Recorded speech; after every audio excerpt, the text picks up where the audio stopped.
নমস্কার বন্ধুরা, আমি চন্দ্রিমা। কেমন আছো সবাই? আজকে আমি কেরালা কাটানের ওপরে একটা ফেব্রিকের কাজ নিয়ে তোমাদের কাছে চলে এসেছি। বন্ধুরা, ভিডিওটি ভালো লাগলে লাইক, কমেন্ট ও শেয়ার করো, আর সাবস্ক্রাইব করে বেল আইকন প্রেস করে পাশে আমার বন্ধু হয়ে থেকো। বন্ধুরা, এটা কিন্তু আমার একটা অর্ডারের কাজ। আমার একটা বোন আমাকে এটা অর্ডার করেছিল এবং তার রিকোয়েস্টও ছিল এই কাজটা যেন আমি ভিডিওতে শেয়ার করি তোমাদের সাথে, কারণ সেও দেখবে আমি কিভাবে করেছি। সেই অনেক দূরে থাকে। আমি প্রথমে ড্রয়িংটা শাড়ির নিচে রেখে চারিদিকে সেফটি পিন দিয়ে আটকে নিয়েছি, যাতে সরে না যায়, ড্রয়িংটা যাতে ঠিকমতো করতে পারি। মানে আমি আমার ঘরোয়া পদ্ধতিতে যেভাবে করা যায় ঠিক সেইভাবেই করেছি কাজটা। করার পরে তারপরে এখানে গোল্ডেন, যেহেতু পাড়টা ওই গোল্ডেন কালারটা আনার চেষ্টা করেছি। ইয়েলো, ব্রাউন আর ব্ল্যাক সামান্য একটু ডার্ক দিয়ে পুরো গোল্ডেন কালারটা নিয়ে এসেছি। আর সেই মতোই আমি দেখো এখানে করছি। তো যখন কালারটা করছি তখন ভাবছি যে গোল্ডেন কালারটা তো অনেকে কিনে নেয়, কিন্তু এইভাবেও যে বানানো যায় সেটাও তোমরা এখানে শিখে যেতে পারবে। তো দেখো এইভাবে আমি করতে থাকছি। আসলে না, কালার মিক্সিংটাও একটা ব্যাপার। মানে একটু ব্রাউনটা যদি বেশি হয়ে যায় বা গোল্ডেনটা একটু কম হয়ে যায় বা ব্ল্যাকটাও যদি পরিমাণে বেশি হয় বা কম হয়, দেখবে কালারটা সম্পূর্ণরূপে অন্যরকম চলে আসে। তো এই কালার মিক্সিংয়ের সময় কিন্তু যথেষ্ট সাবধানতা অবলম্বন করতে হয়। আর যদি আমি কালার মিক্সিং করে মানে কোনো একটা অন্য কালার আনার চেষ্টা করি, তবে অবশ্যই কিন্তু কালারটা একবারে মিক্সড করে যদি আমরা রেখে দিই তাহলে সবচাইতে ভালো হবে। মানে একটা ফাঁকা কোনো ফেব্রিকের বোতলের মধ্যে কালারটা মিক্সিং করে যদি একবারে টোটাল তৈরি করে রেখে দিই তাহলে কিন্তু সুবিধে হয়। মানে একই কালার সব জায়গায় পড়ে। আর যদি বারবার তৈরি করতে হয় তাহলে কিন্তু কালার একটু না একটু এদিক ওদিক হয়েই যায়। তোমরা নিজেরাও করে দেখো, আমারও কিন্তু এরকমই হয় ব্যাপারটা। তো দেখো, তোমাদের সাথে কথা বলতে বলতে কাজ আমার প্রায় অনেকটা এগিয়ে এসছে। পাড়ের দিকটা শুধু এই ছবিটাই আমি পরপর করে গেছি। মানে একটার পর একটা এই জিনিসটাই, মানে কাগজে যেভাবে করেছি সেটাই পরপর আমি ড্রয়িং করে গেছি।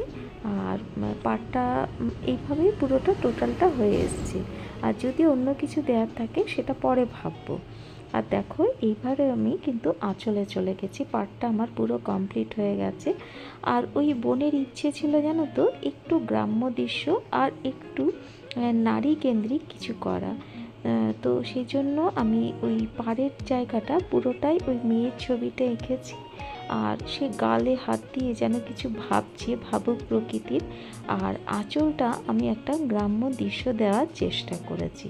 তো একটা মেয়ে দেখো, সেই মেয়েটার সঙ্গে কানেক্টেড, ঠিক সেই ছবিটাই নয় কিন্তু সেই মেয়েটার সঙ্গে কানেক্টেড একটা ফুল বডি আঁকার এখানে চেষ্টা করে গেছি।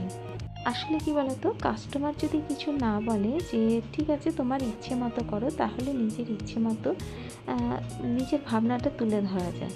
কিন্তু যখন কাস্টমার কিছু বলে দেয় না, যেমন এখানে বলে দিয়েছে একটা গ্রাম্য কিছু থাকলে ভালো হয়, হালকা, এবং কালারটাও বলে দিয়েছে যে এই পাড়ের সঙ্গে যেন একটু গোল্ডেনের কালারেরই টাচ থাকে এবং একই কালারের হবে। তো আর গ্রাম্য দৃশ্য বা একটা নারীর চরিত্র বা নারী কিছু ভাবছে এইরকম টাইপের যখন বলেই দিয়েছে, তখন তো আমাকে সেটা মাথায় রাখতেই হবে, তাই না বলো? তো দেখো, আমি তো পুরো ফিগারটা এখানে এঁকে নিয়েছি আঁচলে। আর তার পাশে গ্রাম্য দৃশ্যের মধ্যে একটু হরিণ, একটু গাছ, একটু তুলসী মঞ্চ, মানে এরকম সমস্ত কিছু দিয়ে গ্রামের একটা মানে প্রকৃতিকে ধরে রাখার চেষ্টা করেছি।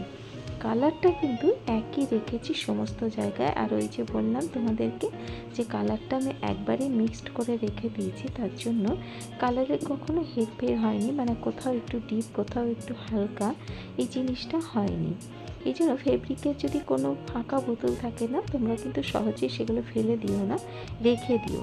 তাহলে এই যে কালার মিক্সিং করে রাখবো যখন, তখন কিন্তু একটা ফাঁকা বোতল হলে আমাদের সুবিধে হয় যে কোথায় কতটা কালার লাগবে, কিভাবে করব, সেই বোতলটাতে যদি আমি পুরো কালারটা ভরে রাখি তাহলে খুবই সুবিধা হয়। তো দেখো, তারপরে দেখো আমি পুরো ফিগারটা করেছি, তারপর হরিণ, গাছ গাছরা করেছি, আর তারপর এরকম একটা তুলসী মঞ্চ এবং তাতে প্রদীপ জ্বলছে, এই চিত্রটা এখানে ফুটিয়ে তুলছি।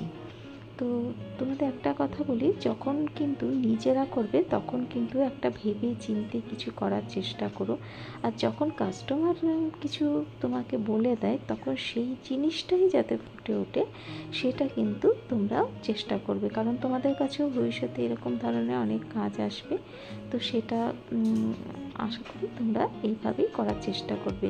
আমি সমস্ত দিক থেকে সবাইকে সবসময় গাইড করার চেষ্টা করি, যাতে আমি যেগুলো আমার যেগুলো ভুল হয়েছে সেগুলো যেন অন্যের কারো না হয়। কারণ অনেক সময় না কাস্টমার অনেক কিছু বলতো, কিন্তু শাড়িতে করলে সেটা ঠিক অতটা ভালো ফুটতো না, কিন্তু আমি কাস্টমারকে সেটা বোঝানোর চেষ্টা করতাম, কিন্তু অনেক সময় সেটা বুঝে উঠতে পারতো না বা আমাকে ভুল বুঝতো। তো সেই জন্য এখন আমি কাস্টমার যেটা চায় সেটাই করি, আর যখন আমার নিজের মতো কিছু করতে বলে তখন আমি সেই জিনিসটাই করে দিই। তো এখানে আমি কাস্টমারের চয়েস মতোই করেছি, আর কাস্টমার যেটা বলেছে সেটা খারাপ কিছু বলেনি, ভীষণ সুন্দরভাবে সেটা চারিদিকে ফুটে উঠেছে।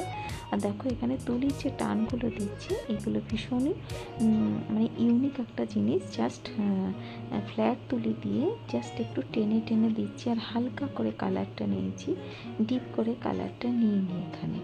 তাতে কি হয়েছে, কালারটা সুন্দরভাবে মনে হচ্ছে যেন কলা পাতাগুলো চারিদিক থেকে সুন্দর। আসলে কলা পাতা, কলা গাছ, আর তার পাশে একটা কুঁড়ে ঘর, একটা মহিলার ছবি পূর্ণভাবে ওখানে, শুধু যেমন মুখটা তুলে ধরেছিলাম, মানে কিছু ভাবনা করছে, চিন্তা করছে গালে হাত দিয়ে, সেই জিনিসটা নয়, একবারে সম্পূর্ণরূপে একটা মহিলা চিত্র তুলে ধরেছি। আর এখানে কলা গাছ, আর তার পাশে কুঁড়ে ঘর, আর কুঁড়ে ঘরের পাশে বেড়া, আর সামনে আলপনা, সবটাই কিন্তু একটা গ্রামীণ দৃশ্যকে তুলে ধরার চেষ্টা করেছি। তো এইভাবেই আমি পুরো শাড়িটা করেছি, মানে আঁচলের দিকটা, আর আঁচলের নিচের পোর্শনে কিন্তু আমি একটু আলপনার মতো একটা পাড় দিয়ে দিয়েছি, কারণ এর নিচের দিকে কোনো পাড় ছিল না, গোল্ডেন কালারের যে পাড়টা থাকে না কেরালা কাটানে, সেটা কিন্তু ছিল না এখানে। তো সেইভাবেই আমি করেছি, আর কাস্টমারের কিন্তু ভীষণ ভীষণ পছন্দ হয়েছে শাড়িটা, এবং তার কাছে এই ধরনের শাড়ি দেখে তার বন্ধুরাও কিন্তু অনেকগুলো অর্ডার দিয়েছে। তো তোমরাও যদি এই ধরনের কোনো শাড়ি আমার কাছে অর্ডার দিতে চাও তাহলে নিচে কমেন্ট সেকশানে জানিও, আমি তোমাদের অবশ্যই সেই চাহিদাটা পূরণ করব। আর দেখো এইভাবে দেখো আমি নিচের দিকের পাটটা করেছি, আর যে পাটটা আঁচলের করেছি সেটা তোমরা দেখলে, আর পাড়ে যে পাটটা করেছিলাম তো ওই পাটটা এইভাবে কমপ্লিট করেছি, মানে ওই মেয়ের যে ছবিটা তার পাশে এইভাবে করে পুরোটা কমপ্লিট করেছি। আর মাঝখানে যেখানে পুরো সাদা জমিটা ছিল সেখানে ছোট্ট ছোট্ট একটু মাছ দিয়ে গ্রামীণ দৃশ্য আর মধুবনী আর্ট দুটোকে মিলিয়ে ছোট্ট মাছের ছবি দিয়ে পুরোটা কমপ্লিট করে ফেলেছি।